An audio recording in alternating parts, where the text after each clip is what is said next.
It's one of the most recognizable designs in all of sports.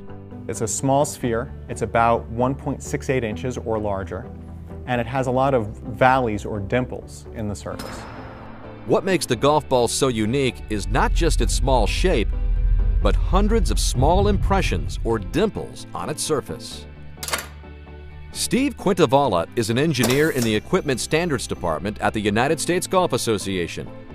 He says dimples are crucial to a golf ball's flight. A golf ball has dimples to reduce wind resistance or aerodynamic drag. When you reduce it, you can make golf balls go a lot farther. Early golfers using smooth golf balls realized that the more they used a ball, the farther it would go. The reason for that, they quickly discovered, was that the surface gets scuffed and knocked about. They started figuring out, hey, we're going to put round impressions, round dimples in. As a golf ball flies through the air, the airflow interacts with the surface of the ball and can greatly affect the amount of drag.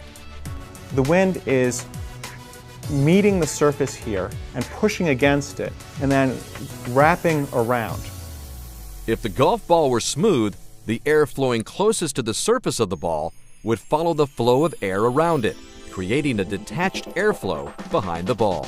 As air flows around the smooth golf ball, it becomes detached. The air that's closest to the surface doesn't want to stick to the surface, it wants to stick to the fast-moving flow.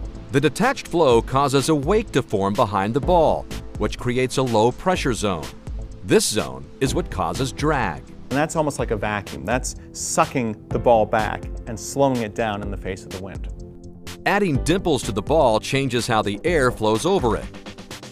As the air travels over one of the dimples, a tiny pocket of turbulence or air disturbance is created on the surface. It tries to go in and then has a region where it's actually detached, but then by the time you get to the next dimple in the ball, it reattaches itself.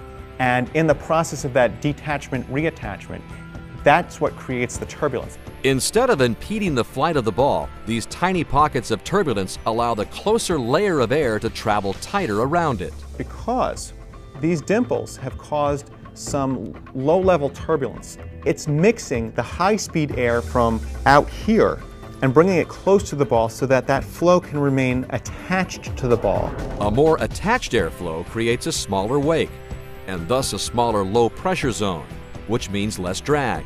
Even this slight change can make a big difference. A golf ball with dimples will go almost twice as far as a golf ball without.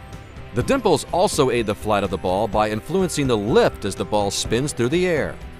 Lift force is a result of a concept in aerodynamics known as Bernoulli's principle. The principle states that as the speed of the airflow is increased, the pressure of the airflow on the ball is decreased, creating lift. The lift is pronounced due to the dimples on the ball, which measure only 0.15 of a millimeter. Though tested for their effect, the USGA does not regulate golf ball dimples. You can have any number, you can have really any shape. What we measure is the effects of dimples. These effects are tested and measured at the USGA's 70-foot indoor test range in Far Hills, New Jersey. Golf balls are launched through a series of sensors at upwards of 190 miles per hour. These infrared sensors that we have can minutely track the trajectory of the golf ball and do it with such precision that we can use computers to figure out how much aerodynamic lift and drag force each type of dimple pattern produces.